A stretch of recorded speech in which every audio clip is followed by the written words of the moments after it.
As entrepreneurs living internationally, sometimes the journey of creating something from nothing and before anyone else thinks it can exist can feel lonely and disconnected. So today I want to bring you a story that is both beautiful as well as inspiring. It is a story about bringing something new to the already saturated baby gift industry that is both beautiful, spiritual, and full of life. Can't wait to share this episode with you. Give it a listen. Hi, I'm Mickelle Weber, founder of House of Peregrine. This show is for life abroad and those crafting their life story with intention. I bring you conversations about international finances, meaning making, relationships, and parenting. I bring on the experts that help you on your journey so that you can connect more deeply with yourself, the people around you, and the place you currently call home. Find out more at houseofperegrine.com, where you can find exclusive guides, products, software, and a community that's waiting to welcome you. Welcome to House of Peregrine. Hello, everyone, and welcome back to the House of Peregrine podcast. I'm Mickelle Weber, and today I'm sitting down with Andrea Jansen, the Amsterdam-based designer and creative force between Kama by Andrea, handcrafted modern sacred garments for coming home to yourself. Breitfeld trained with a master's in fashion design and strategy, Andrea spent years in art direction, product design, and styling before leaving to create her unique offering. In 2020, she founded Kama, where creativity, spirituality, and love meet in objects of comfort and meaning, a symbol to welcome and celebrate life. Andrea, welcome to the show. I'm really happy to welcome you today. It's been a minute since we spoke first, and I've been following your journey, so I'm really happy to talk to you today. Thank you. Happy to be here. Great. I want to start. So I saw what I want to say is when people move abroad or when people start a new chapter, whether that's having a baby or moving house, I always love to encourage them to look at what they're buying and what they're bringing into their world and really see it as a keepsake. And what you're doing with Kama is really, really that, I think, that's taken to the next level. So with your objects, your blankets, these beautiful things you're making, what I want to ask first is why Kama? What does Kama mean? Yeah, Kama is the name and comes from Kamadeva. And Kamadeva, it's the Cupido in India. So the one who shoots the bow and arrow, Oh, yeah. Like and then Cupid. you Yeah. fall in love. Yeah. Cupid. Yeah. Yeah. And it's a mythical figure. And yeah, I found it a good idea to integrate this mythical figure with my for my product name, because I had a deep connection with India and also with the handcraft they do there. And my first product is also produced there. And so I thought, yeah, it resonates with me very deeply. And I thought, okay, it's not Kamadeva because that's too long. And I found phonetic also very interesting. So the letters behind each other. And first it was Kama, but then I thought, okay, it must be a little bit more personal because it's also me. So I add my name, so Kama by Andrea, and it comes from Kamadeva, and that's a mythical figure for Cupido. What I said in India. Nice. Cupid, you say Cupid? I say Cupid, but that's Cupid. Okay. I understood. Yeah. So the one who shoots the bow, who shoots the arrow, and then you fall in love, and yeah, the rest then is history. Magic happens. And so I want to start from a little bit back. So your blankets are beautiful. I want people to see them. We'll have them featured. You'll be able to see pictures of them. But I want to start back with what led you to this process of creating your own brand, your own product. Yeah. This interview also forced me to think about my whole process and where I come from. And and now looking back, you see, I always walked on this path. Sometimes when you're in your lifetime, you think, oh my God, what I'm doing and what I'm doing here on this point and this time and this moment, and why I'm working for this company, and I don't like to work for a boss, and sometimes you just don't understand, but you feel, okay, this is what I have to do. So looking back, when I was a child, I always worked with my hands, and my mother also. So I saw it from her. I learned it from her. She was lace making and embroidery and making always our clothes for me and my sister.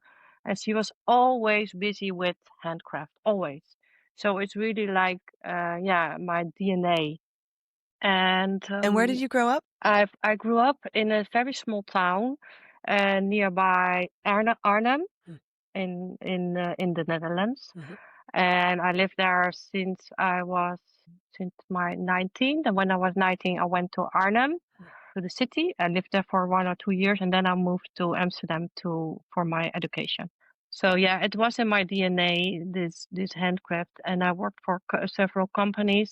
After my study, I studied on an art academy, fashion design, and um, after my study, so I worked for several companies, but was jewels and it was a lodger, but they both has to do with children. So lodger we make we developed products for textile for the children, and for jewels we developed strollers. So children and babies were always surrounded me in my career. And so I learned a lot about children and babies and safety and working together with engineers to make the strollers. And yeah, it was a quite interesting journey. But at the end, I after 10 years worked for these companies, and I did also a lot of other stuff and things, and worked for the TV and styling and commercial. And and once the time came, okay, I felt that I would work more from my heart, and more with deeply meaning. And I can't say, I can only say it was a deeper call. It was a calling. Yeah. And like, okay, I have to switch. And with all the knowledge I had, of course, and with all the contact, I thought, okay, I have to move to another direction, but embrace all that I already learned. Yeah. And so it sounds like you did a lot of different things, but always Yeah. honing your craft, and your vision started to come from within of something that transcends what's on the market right now or what's on offer it started out as baby blankets, right? Is that kind of the first idea? Yeah, Yeah. It was for me. It was I designed a lot of products for children, like strollers and wrapping blankets and cuddles and normal blankets. But I always thought, okay, this is nice, but what brings it? Yeah, of course it brings warmth, but it was it. I was missing the emotional touch in it, Mm. a deeper spiritual, maybe use the word layer. But it has always to do with new life, what I did. It will always do with newborns Yeah. and babies and little children. So I thought, okay, I'm gonna try to make a product that integrates also the more deeper layers where what I needed, I would like to add. So looking back, I thought, okay, I would like to make something around a new life, birth, and treasure that, and holding that, and embrace that, and seeing the divine of it, and the beauty of it, but also also the struggle and the fear and what's coming and how to handle. And so I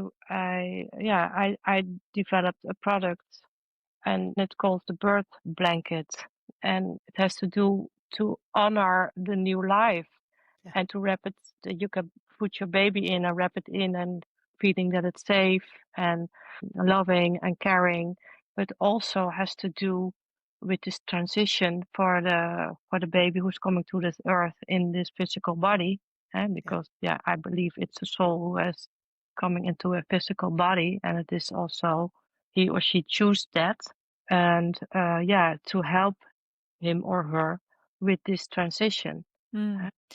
So there's two things, like you wrap them, the blankets come with the horoscope. So Libra, Aries.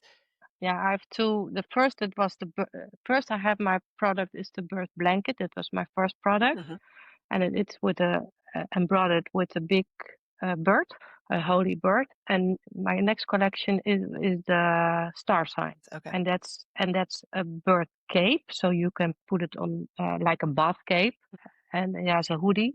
And the bird blanket doesn't have a hoodie. It's just it's a square, but it's much bigger. It's 120 by 120, and this what's hanging here. This is the Leo because it's my star sign. It's the bird cape, so it has also a hoodie, and you see it here. Yeah, it's beautiful. And you can use it as as a wall deco, but it's also for wrap your baby in. And they're beautiful. For those watching, you can see examples of her work behind. But the reason that touches me the most is you're wanting this experience of, sure, let's say, you could say spirituality, you could say more meaning, deeper meaning, you could say you want a little bit of soul in there. But what did you see? You worked with products for children and babies for a long time. Yeah. And did you see that it was cold or maybe not representative of the magic that is actually happening? No, they have a totally different starting point. Totally different. And there's nothing bad or good about it. It's just totally different. And what would that starting point be?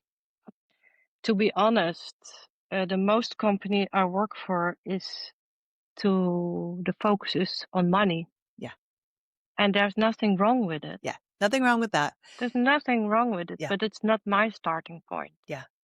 Even if I don't make money with it, it's just a deeper feeling or a deeper need that I had to do this. I can't not do it.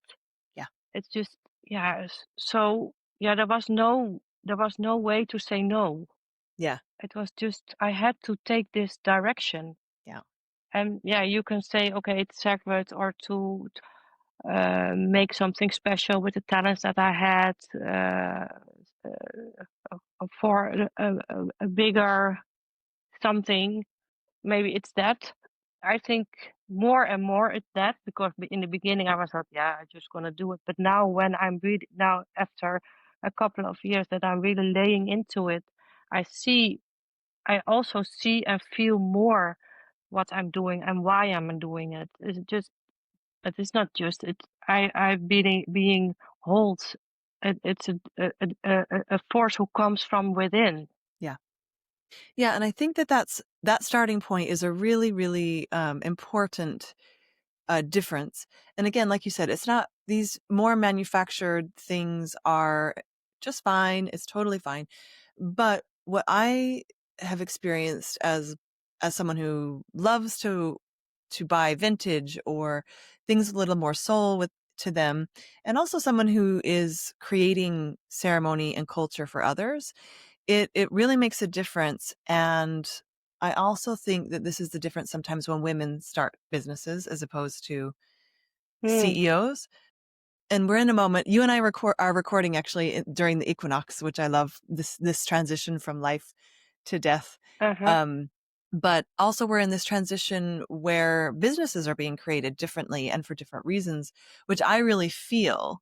And I really think it's impressive that we're now seeing businesses like yours that are created from a different place are more emerging, and not for a reason to go backwards but just to bring something else to offer to people for these moments in their life. And if you go back to it, creating a human life or a birth is a pretty big deal in human existence. Yeah. And to have it be something that isn't, and again, like, I'm not a religious person, but I've had 3 babies, and it is sacred to bring a life to life. No matter what you believe, it's pretty magic. So And it's like everything you said. It's hard, it's scary, it's intense, but at the end, it's magic. And so one of our tenets at House of Peregrine is magic is real. Like that's one of our things. And so that is between people, between everything. And so when you make a product with magic built in or as a priority, it changes everything about how you do that business. And so why did you choose the horoscope and the magic bird? Can you tell me about that symbolism and where it comes from? Yeah. Yeah, actually, the holy bird or the magic bird, it just came to me. I can't, not other way to explain it, but it just visits me. You can see also, I get just ideas plopped in my head, but that was always the way. Yeah, this is not new. It was also when I worked for other companies. Yeah. The ideas just came, and that's how my brain works. Yeah. But now, no, it's still the same. But now I get ideas who are more spiritual based. Yeah. Like before I get solutions, more technical solutions. Yeah. And that was also very welcome, because the company was driven by solutions, but it was more practical and more technical. Yeah. And it was not nothing spiritual about it. Yeah. Nothing, but that's okay. And now my ideas are much more deeper and much more spiritual, and they just came to me. And it's just how you open to them, and just how just the way you choose your path is going. Yep. And yeah, the bird, of course, I make a lot of designs, but suddenly when you see a design and you say, okay, this is it, you instantly know it. Yep. It's a deep knowing. It's just a deep knowing. So okay, this is it. I don't have to sketch and to find out anymore. This is what gonna make. And yeah, the bird was the bird. And after it was finished, I thought, okay, what did I make? Because most of the time it's afterwards. I have this reflection, and then I go on to reflect on what I made, and then I said, okay, it's a holy bird, and has to do also with, we have in the Netherlands we have the idea or the story that children come with the ooievaar. Do you know The stork? the stork? Yep. Yeah. And so I thought, oh, that's also funny that it looks a little bit like a stork, but Yeah. it's I see it as a holy bird, or represents the connection between heaven and earth. Yeah.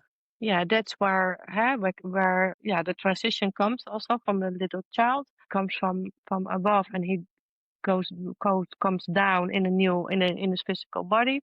And the bird has spread his wings around the name or the message the parents or the loved ones give to the child, because you can add your name or your message on the bird cloth that will be embroidered after the child is born or before the child is born, but normally the name and the date and the time, you don't know before. Yeah. So, and yeah, it's spreading around, the wings are spreading around this text, and for protection and for loving and for caring and for holding the child, Yeah. for the rest of his life. That's amazing. When I had my children many years ago now, they're older now, but I did naming ceremonies for each of them so beautiful. that they could, really accept their names and who I see them as, who I dream for them to be. And that's a combination, right? But the name is the thing the mother and the father give to their child with life. And so I think that's helping that transition. And these are the type of ceremonies that have been done by women since humanity began. And yes, I think there's a deep correct. longing for this sort of depth. I feel it in myself, I feel it in others, and I feel a very strong compulsion to bring them to other people. And so that's my work is there's not enough ceremony. There's not enough of this, correct. of this helping, of these transitions and so I think this is a visual representation of that's correct. of this. Again, the only word we have is spiritual or something. And so I love this also for mothers, because you're always a mother for the first time you do it, and you don't know how to do this. And so when I saw this, I thought, and I don't know if you have children, but even if you I don't, have one. you have Yeah. one. It's a little bit of for me, your blankets are a little bit of a gift for a mother to show them, right? So woven throughout the story of your creations is this mentorship. So this is what you're Mhm. doing. You're wrapping your child. You're naming them. These are things that they can be mundane, but they're really not. And so making them sacred is really important. I think it reverberates very strongly throughout the way we treat women and children to have sacredness brought back into it. Yes, correct. And so, Yeah, and the divine and the holy yeah, and the mother, yeah, and the spirit. yeah, without religion. You Yeah. don't have to do this with religion. But no, it's no Yeah. religion. But babies No, are being no, born whether we no. believe in religion Yeah, or not. yeah, So there has to be yeah, something else. yeah, So I really yeah. love, again, you're making these beautiful blankets, but I see so much more in what you're Mm, connecting to, which I see coming through, and I want to help. And also, I don't always help with babies, but I help with people in transition. So when they're moving to a new mm-hmm. country, when they're, even if that's with children, without children, I do think there's another Yeah. moment there. And I think it matters when you move, even buying a blanket or doing a ceremony for a Mm-hmm. transition of moving to a new country, I think Yes. makes it more holy, makes it more mythic in a way. Mm-hmm. And stories are how our subconscious works. And so if you Mm-hmm. have this magical bird that brings your baby's spirit to its body, this Mm-hmm. speaks to our subconscious. And making products like this for babies, moms, or whatever, I feel it speaks to the subconscious of how we handle these things. And so I just really love that you have taken your expertise and woven it into something that is speaking to the subconscious magic of Yes. life. Yes. Yes. Um, Thank you for your beautiful words. yeah, you're welcome. And so Yes. that's why, I mean, this is your first podcast interview, right? And Yes. so Yes. I'm happy to bring this to life because I believe so strongly in the magic of life, and the mystery and Mm. the actual manifestation of how we deal with that is things like this. And it's very ancient. And so did you study this is everything intuitive? This is just the muse coming to you. What do you mean, the designs Yeah. Or or just the just the way impulse. how I look to? Yeah. Yeah. No, yeah. I think looking back to my life, I'm 55 now, and I'm looking back, and I always walked this path, but yeah, not consciously. Oh, yeah. Now I'm more conscious about it, and I always feel attracted to mystical, to heaven, to things you can't describe or you Yeah. can't you yeah, always to the divine, but I didn't know that word at that time. Yeah. I was always dreaming and always creating and always I was not that good at school, feeling like dumb and didn't couldn't write good and was not good in mathematics. I was a terrible. But yeah, I didn't fit in the system. Hmm. That's why I thought I was stupid. Yeah. But yeah, my talent was creativity, and thank God, I went to the art school. Yeah. I managed that because yeah, that saved me, and there I came home. Like, okay, art is my vehicle. Yeah. Now I understand. Okay, now I'm home. Now can I grow? Now I know my purpose here. Yeah, but Wow. before 21, or 90, I was really lost, really lost. What I'm doing here? Why? How do I fit in the system? And I'm not good enough. I'm stupid. Yeah. If people say that in you when you were small, Yep. and like yeah, no, she can't even read. She can't even write. She can't do. She can't even count. Yeah, and that was true. Yeah, you were busy. You were busy in that creative little brain and body of yours. That's what it was. But I was like, yeah, I didn't understand. I Yeah. just didn't understand. But yeah, my brain just worked differently. Yeah. And now I find my spot in this world. Yeah. And now I'm understand what I have to do here. And now it's going.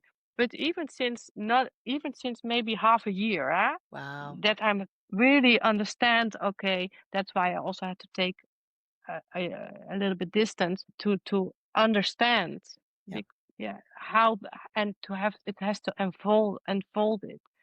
And yes, I had a lot of spiritual teachers, and I still have coaches, and I get really inspired by saying and songs and mandalas and just nature and people and one big explosion of magic. Huh? Yeah. Oh, yeah. Being a creative And but now I yeah, see it. you're describing being a creative person. Yeah. And now it's my task to turn my talents and serve the greater good. Yeah. It That's what I want. Yeah, and it occurs to me that Yeah. this is part of the heroine's journey. In our society, we talk a lot about the hero's journey, right? The hero's journey is to go out and save the world and kill dragons, and Mm. we have that in us too as women. But what you're describing is the heroine's journey, which is down and down Ah, and yeah. down Yeah. and Yeah, yeah, going yeah. Yeah. and falling and, Yeah. being And outcast. it's slow, huh? It's And it's slow. really slow. And And now I trust that slowness. yes. I just leaning back. Yeah. Just leaning back. I don't have to do anything. It will come. And it comes. It Yeah. comes, it plops up in front of my head. That's And that now I can trust on that. yeah. I will totally 100% trust in my journey. Wow. That's so Yeah. beautiful. And But that's new, huh? yeah, but it's on That's time. new. So Yeah. usually Yeah. women don't, I mean, the genius of a woman takes their almost till your 50s. The genius Yeah. Yeah. of everything Yeah. and bringing something holy into the world is, and that's the myth. And a little bit what you're bringing to the world is this notion that the magic is coming through in these intangible ways, through stories, through symbols, through things Yeah. that sometimes, especially when they've been hidden and taken away, and we have no mentors, where Yeah. a Yeah. lot of women are getting this information from their subconscious, learning new Yeah. stories. Yeah. Yeah. Um, and when we're told that we have to hit our genius in our 20s, it cuts off most of what women have brought to the world for centuries. And so that, it doesn't give us time, space, and a platform for this heroine's journey, which is so important. Mm. We're all focused on the hero story. Yeah. Um, Yeah. That's also our society, maybe. Yeah. of course. Yes. What they need to keep it in to keep it as it is. Yeah. But Huh? also I feel like in each of us, and this may not be how you think about it, but for me, your story is very much like you cultivated your masculine.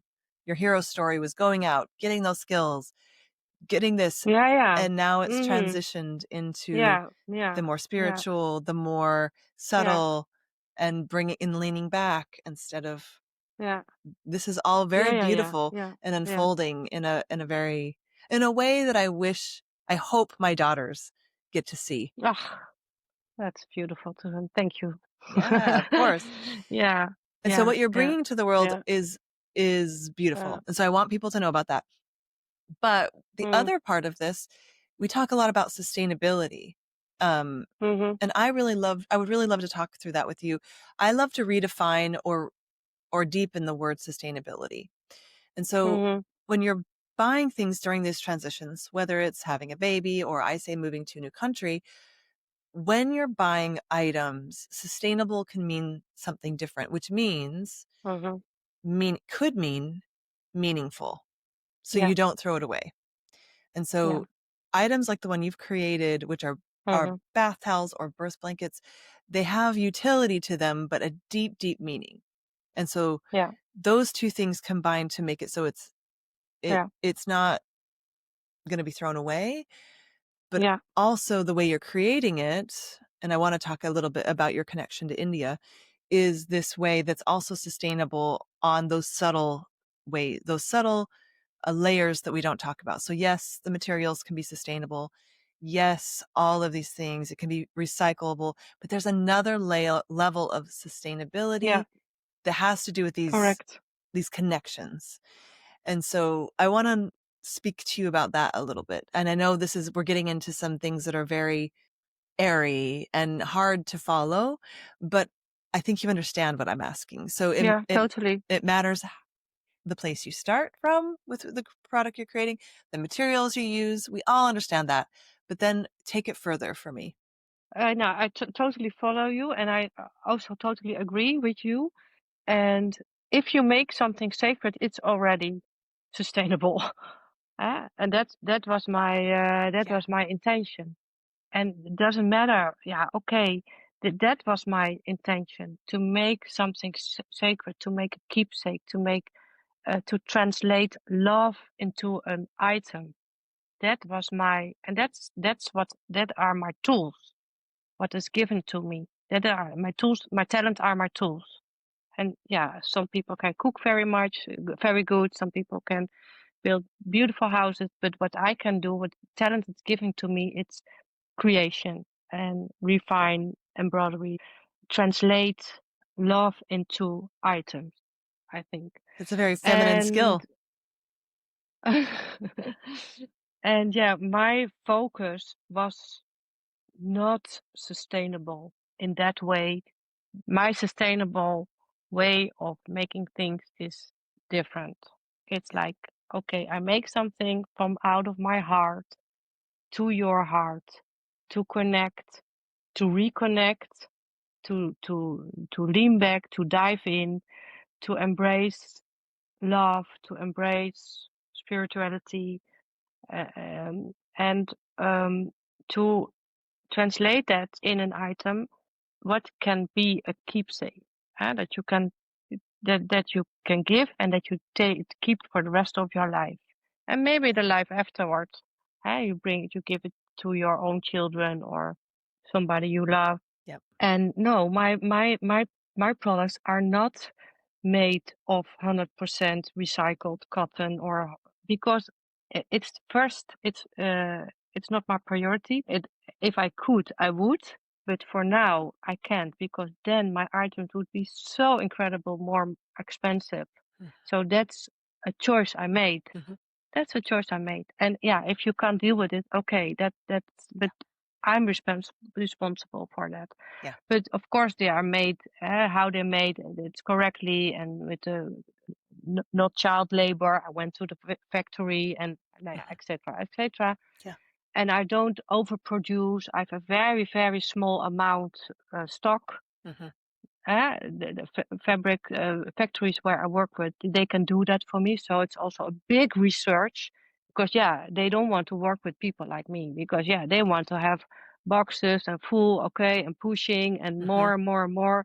So to find these factories, it cost me also a lot of time and Yeah. investment, and in investment in time. Yeah. And currently, So if you were to say, I make these out of 100% cotton or something that everyone yeah, agrees is sustainable, but you make mm, thousands of them, that's somehow our definition of sustainable, which is important. Like, I'm not saying it's not.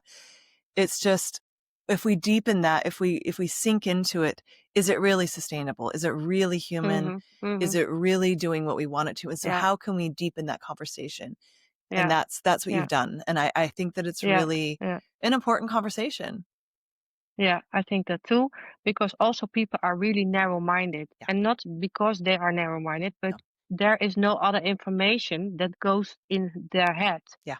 So it's really the conditioning, Mhm. what people hear, Yeah. and they have to. I think it's good to take also, and yeah, if they are aware, you can say they are not aware of it. So yeah, maybe when they when they see a different side of sustainability, like I'm working, yeah, maybe they can embrace that too, Yeah. I, and I hope maybe this, they shift their minds a little bit. yeah, I hope the same. And I think Yeah. that I always say moving to a new country is really unsustainable. You buy knew Mhm, everything. mhm, You shipped mhm, things mhm, across the mhm, ocean. mhm, There's no doubting that it is better for the environment for you to not move. And mhm. so how do we deepen that? How do we reconsider or maybe even add elements to sustainability? I add in the way people. So if people move and they're not stressed out, that's more sustainable. If Oh people yeah. move Yeah, and yeah, yeah, yeah. their Mhm, mhm, relationships are more intact, or they know the language before they arrive, that's more sustainable. mhm, If it's putting less strain on the schools because the families of these people are less stressed out, for me, that's mhm, more mhm, sustainable, as mhm, well mhm. as not buying furniture from IKEA or something. Yeah, So there's yeah, many layers to sustainability, and yeah. I am with House of Peregrine trying to bring that into the conversation of sustainability. So this magic, this consideration, um, Beautiful. yeah. And so I need it. yeah, I think so too. Mhm, mhm, And of mhm, course, it was such a great place to start with not harming the planet as much as possible, right? That is so mhm. important. Of course, But what yeah. I love you said is, if I made them 100% cotton, they would be out of reach for most people, and then their only alternative would be buying it. No, they are from 100% Oh, cotton, there. but not yeah, they are cotton, but Oh, not they don't have this sustainable label. cotton Yeah, label. yeah, And again, if I want to work with this sustainable cotton, yeah. it then the price will go up 3 times. Wow. So that's my choice because I'm so small Yeah, and I have to buy 1,000 meter of sustainable cotton at yep, least. yep, I can't afford it and I don't want it yeah. And you want more people to because have that's not, access yeah, because yeah. it's And that's that not the way I or have to want to work. Yeah. yeah, And maybe in the future, maybe not. Maybe I'm gonna produce here. I only do handcrafted, and then yeah, my items will be yeah a lot more. But I don't have to sell so much. yeah. So and I also was thinking. Now we're talking about money and prices because that's also what keeps me spinning around this lately. Um, and it has also to do with this system where we are in. And I understand I need money to live and to buy to live in my house and to buy food and to take care of my child and myself.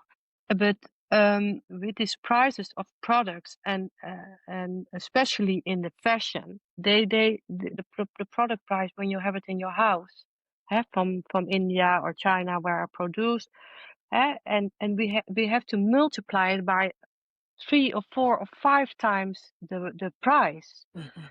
and just it's for me it's like so insane, Yeah. and not when I'm and maybe I give away now too much, but I want to be transparent about this whole system, and because there's also something where I'm struggling with. So okay, how do I relate to it, to this system, and how can I what is good for me and what feels okay for me. It strikes And me that you're in a system that you don't fit again, just like in school. yeah, Yeah, yes, exactly. So now I'm okay. I'm moving along with the system, but I put question marks, yeah, and it makes me think. And so okay, how can I do this differently? yep, And maybe not tomorrow, but maybe in a year or maybe tomorrow. Huh? yeah. The future is nearby, more nearby than you think always. But yeah, I think it's a nice discussion point. So okay, how maybe I have to say people, okay, this is my item. What do you think is worth it for you? Welcome to being an Yeah, innovator, Andrea. what is worth it for you? How much money do you want to give me Yeah. that it's okay for you? Wow. And maybe I have to say. Maybe I have to say, okay, this cost me this, huh? This cost me this. So if you give me less, I take I lose money. But if you give me a little bit more, okay, I can buy a bread.